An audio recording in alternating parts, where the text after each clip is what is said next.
Jesús amigo, en todo tiempo tu presencia es mi abrigo. No tengo miedo en la tormenta, pues tu palabra siempre vive y me sustenta. Cuando despierto puedo ver tus maravillas, tu providencia y tu bondad siempre son mías. Estás presente en cada instante de cada día. Estás tan cerca, me cobijas con tus alas. Tu amor bendito me da paz, me da sosiego. Qué bueno eres, Jesús conmigo, eres mi amigo.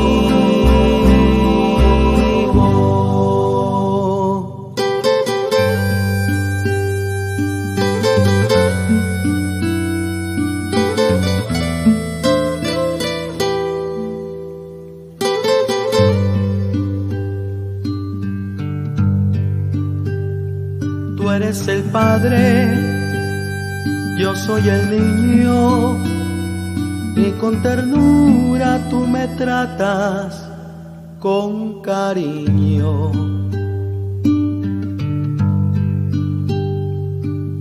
las gracias por tu presencia en los momentos más negros de mi existencia. Cuando despierto puedo ver tus maravillas, tu providencia y tu bondad siempre son mías. Estás presente en cada instante de cada día.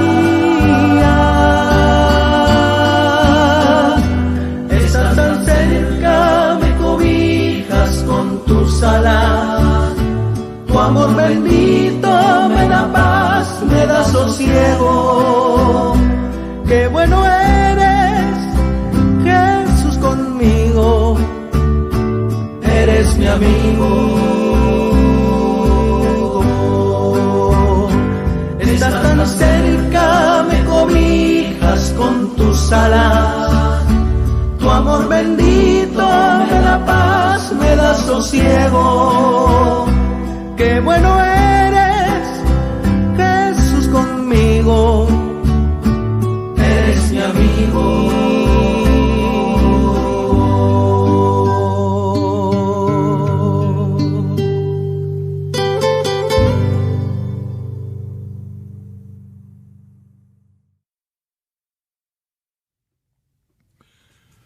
Muy buen día a todos. Vamos a abrir las Biblias este día al libro de Proverbios, Proverbios 10, y luego empieza en versículo 1, los proverbios de Salomón: el hijo sabio alegra al padre, pero el hijo necio es tristeza de su madre.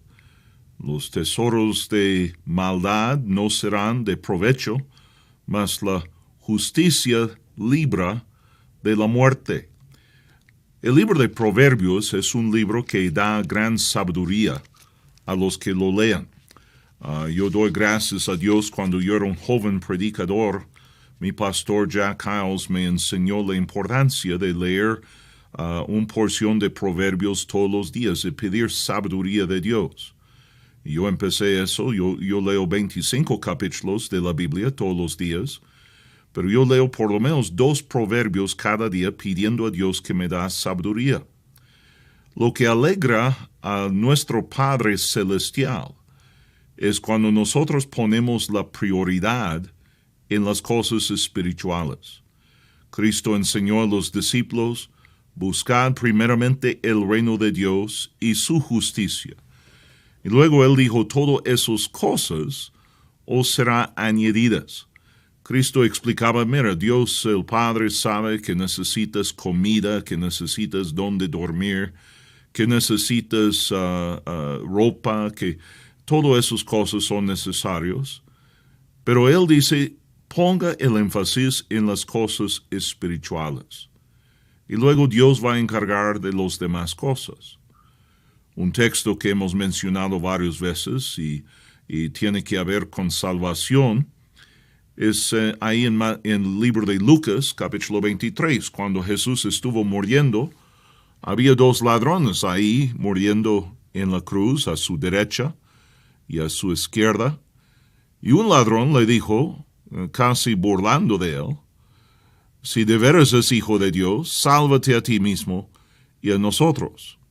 Ahora, este hombre no quería salvar su alma eterna. Si él hubiera pedido eso, Cristo le hubiera dado la salvación inmediatamente. Romanos 10 dice en versículo 13: porque todo aquel que invocare el nombre del Señor será salvo.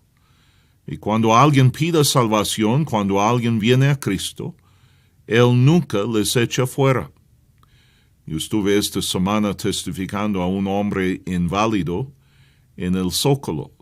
Y se llama Emiliano, si recuerdo bien. Y Emiliano estuvo en una silla de ruedas pidiendo dinero ahí en la calle. Y yo acerqué a él, le di 50 pesos y luego le di un folleto y empecé a hablarle. Y él estuvo muy atento, muy amable. Y su cuerpo horriblemente torcido, sus manos, sus pies. Y era absolutamente horrible, pobre hombre, como él sufrido físicamente durante su vida.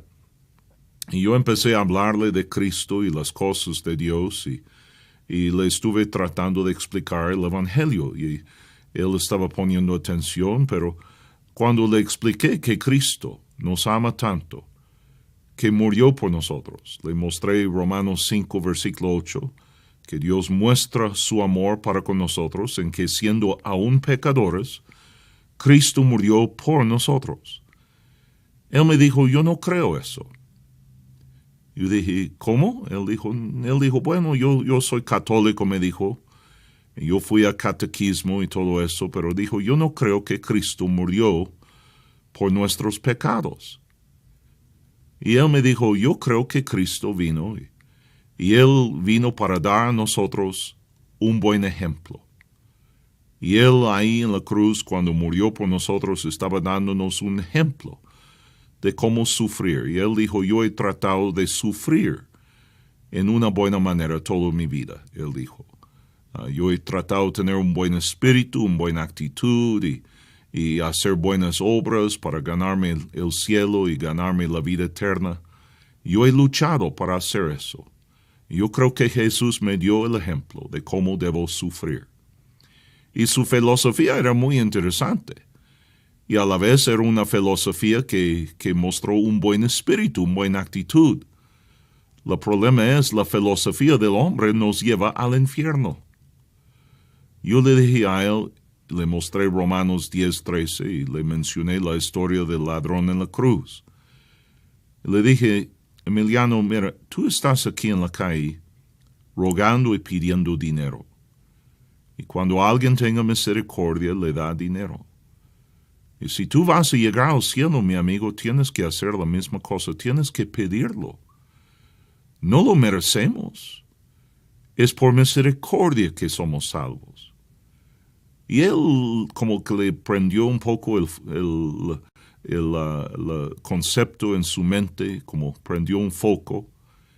Y él dijo, pues sí, yo comprendo ahora eso. Y yo oré con él a recibir a Cristo. Yo espero que él entendió y fue salvo. Pero este ladrón en la cruz, primero diciendo a Jesús, si de veras es hijo de Dios, sálvate a ti mismo y a nosotros. Estaba exigiendo a Jesús, quiero ver un milagro para creer en ti. En primer lugar, mi amigo, nosotros no ponemos las condiciones. Es Dios que ponga las condiciones, no nosotros. En segundo lugar, este hombre cometió un error porque estaba buscando la salvación de su vida y no de su alma. Y Cristo no vino para salvar las vidas. Él vino para salvar las almas, porque eso es eterno.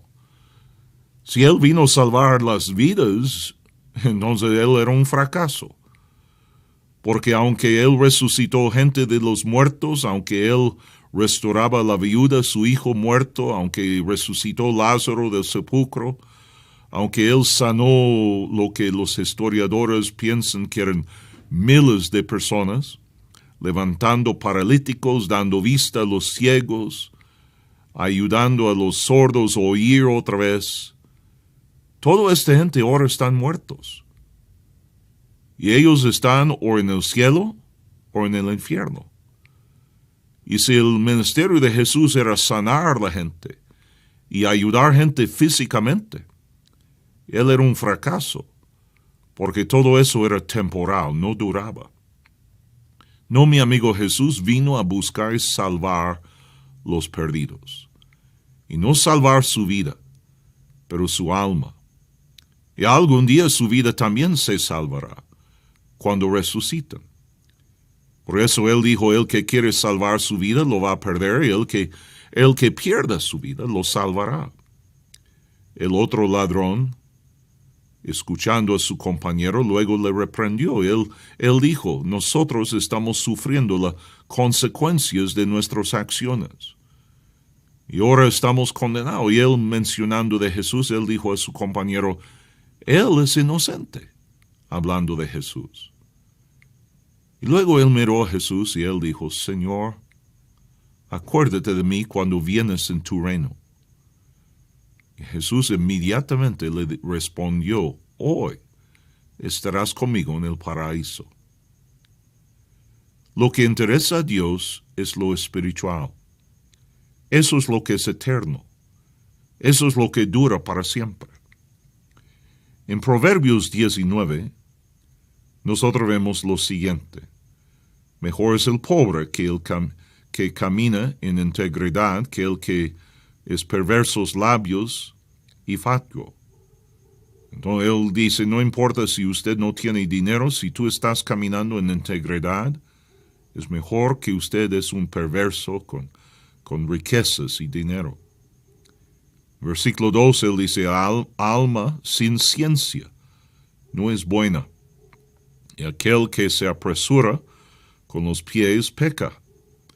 La insensatez del hombre tuerce su camino, y luego contra Jehová se irrita su corazón.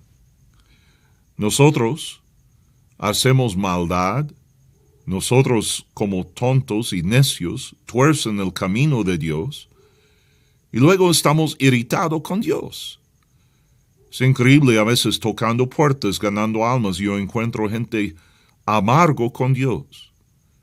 Que ellos mismos me dicen, no, esta misma vida es el infierno. Y yo trato de explicarles, no, hay un verdadero infierno, un lugar de tormento y fuego eterno, que viene después de esta vida, pero ellos no quieren escuchar. Sus corazones están irritados, amargos con Dios. Mi amigo, eso no es sabio, eso no es inteligente. No sería muy sabio para usted buscar al presidente de México o el presidente de los Estados Unidos o cualquier otro país y afrentarlos y darles un cachetado.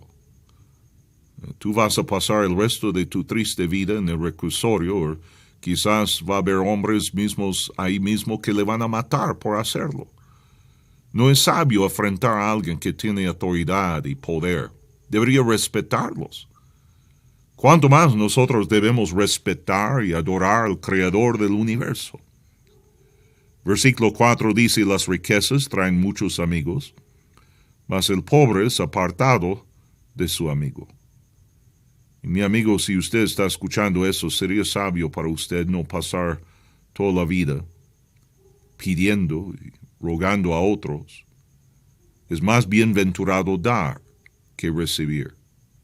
Nuestro Dios es generoso y Él ama gente que son generosos. Después que yo gané a este hombre a Cristo el otro día, yo saqué de mi billetera otro billete de 500 pesos. Se lo di a él, le dije, mira Emiliano, gracias por orar conmigo, recibir a Cristo, ahora este es para usted y lo que necesita.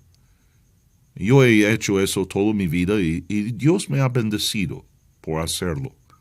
Dios te va a bendecir a ti también. Versículo 6 de Proverbios 19 dice, muchos buscan el favor del generoso, cada uno es amigo del hombre que da. Todos los hermanos del pobre le aborrecen, cuando más sus amigos se alejan de él. Él luego dice, buscará la palabra y no la hallará. El que posee entendimiento ama su alma, y el que guarda la inteligencia hallará el bien. Ahora nota otra vez como él dice que el que posee entendimiento ama su alma. El que guarda inteligencia hallará el bien. Cuando tú eres sabio, tú vas a poner tu mira, tus pensamientos en cosas que son eternos, cosas que duran para siempre. Y eso es amar a su alma. Yo quiero tomar un rato y pensar en eso, acerca de la importancia de amar a su alma. En el libro de Génesis, capítulo 2, cuando Dios creó el hombre, Él hizo algo diferente que Él hizo con cualquier otro de su creación. Dios sopló en el nariz del hombre. Dice en versículo 7 de Génesis 2, entonces Jehová formó al hombre del polvo de la tierra y sopló en su nariz aliento de vida. Y fue el hombre un ser viviente.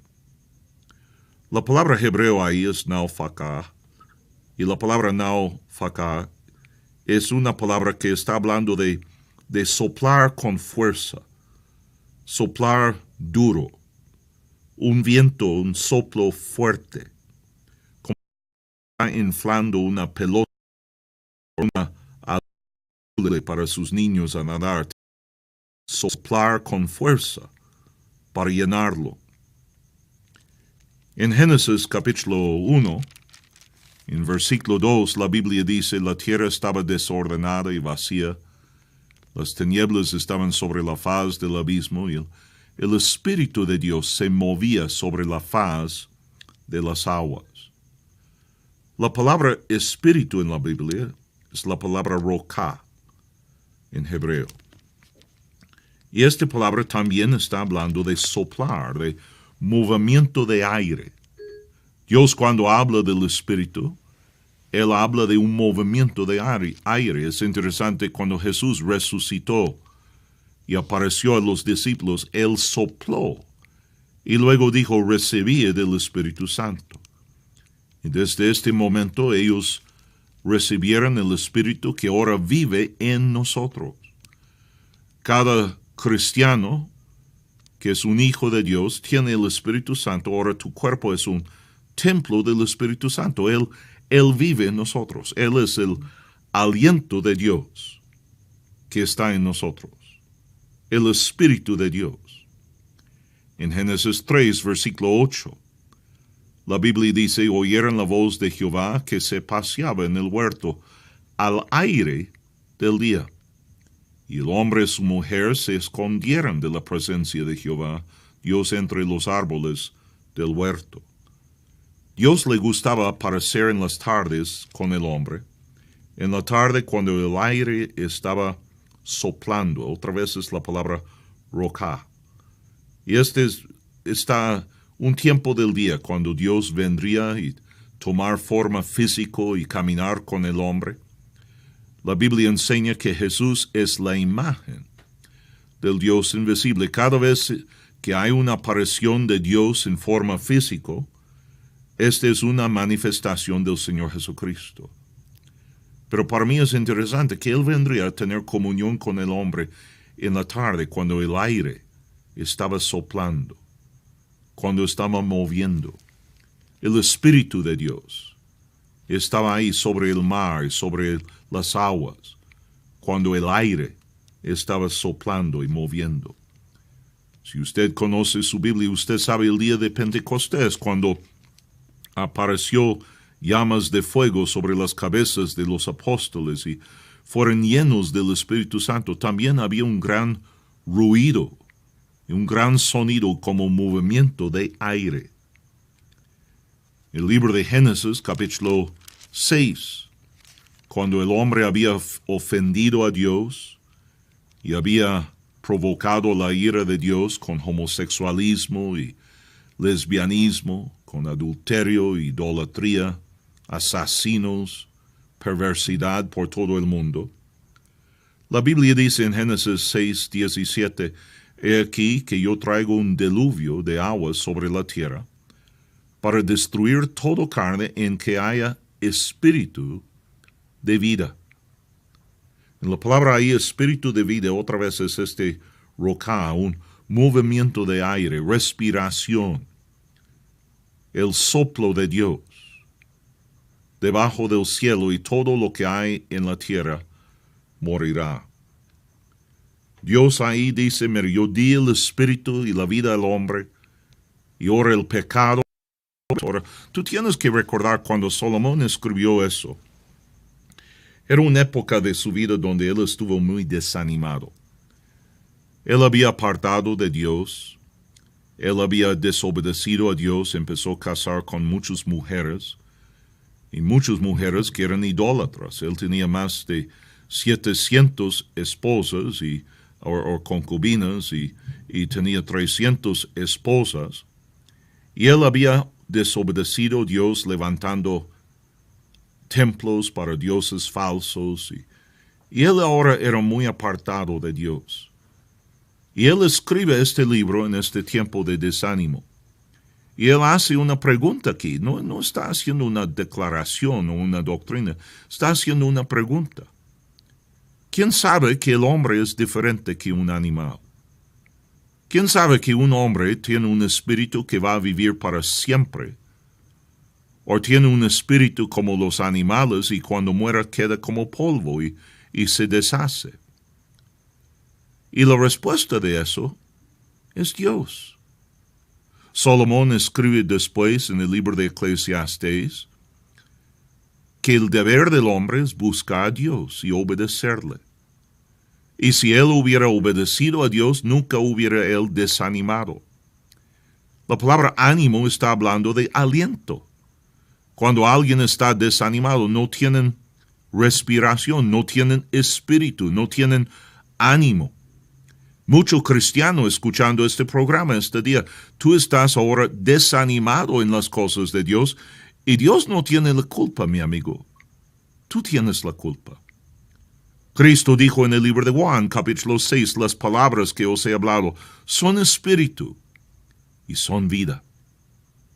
Estuve hablando a mi madre el otro día. Mi madre, pobrecita, vive en California, tiene 92 años de edad, ya va a cumplir 93. Pero mi madre está muy desanimada. Yo recuerdo hace unos pocos años, mi madre estaba yendo a la iglesia, estaba animada, estaba ganando almas a Cristo, estaba leyendo su Biblia, estaba orando.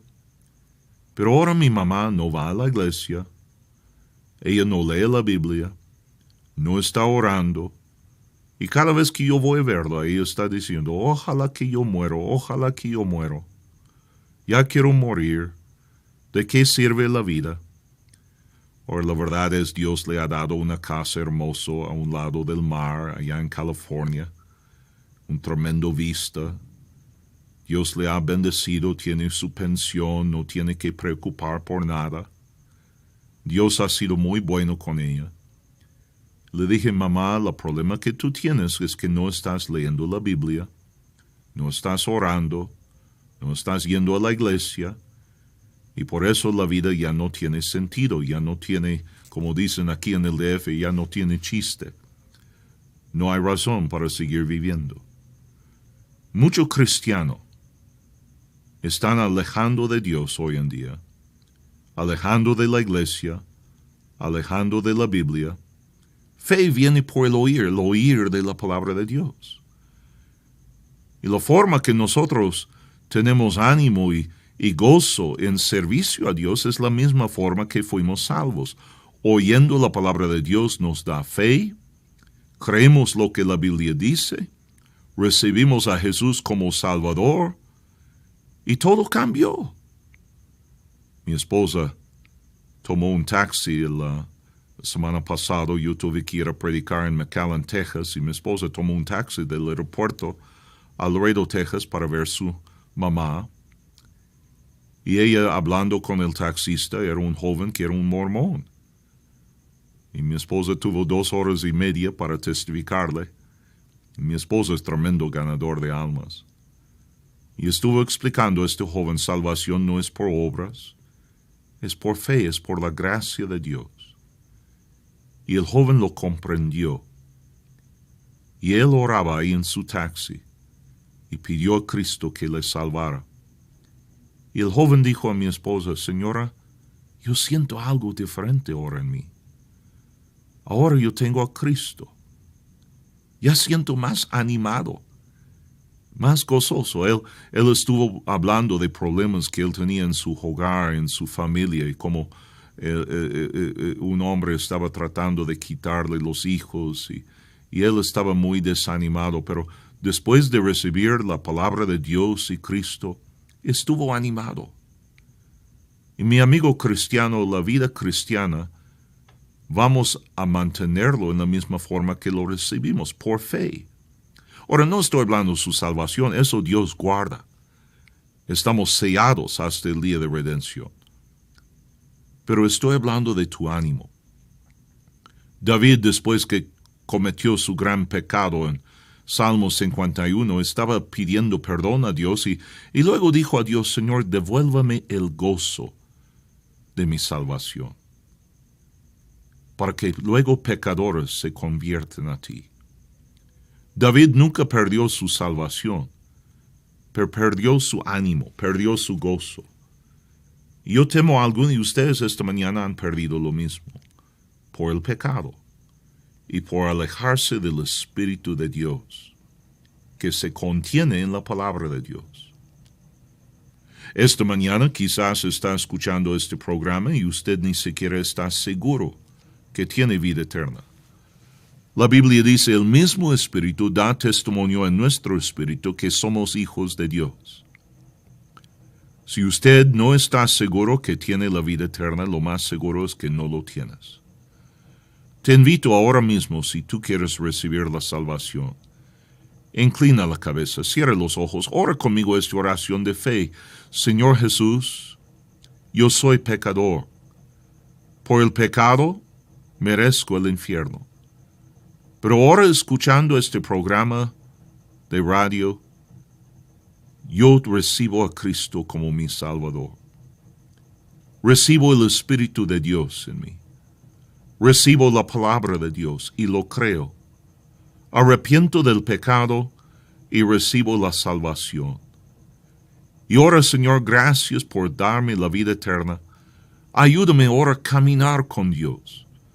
Como caminaste con Adán y Eva todos los días y como el aire ahí soplando y la presencia de Dios alimentando su alma como el aire alimenta el cuerpo con oxígeno. Señor, ayúdame ahora a caminar con Dios, leer tu Biblia, ir a la iglesia, aprender de ti y estar en el Espíritu. En el nombre de Jesús, amén.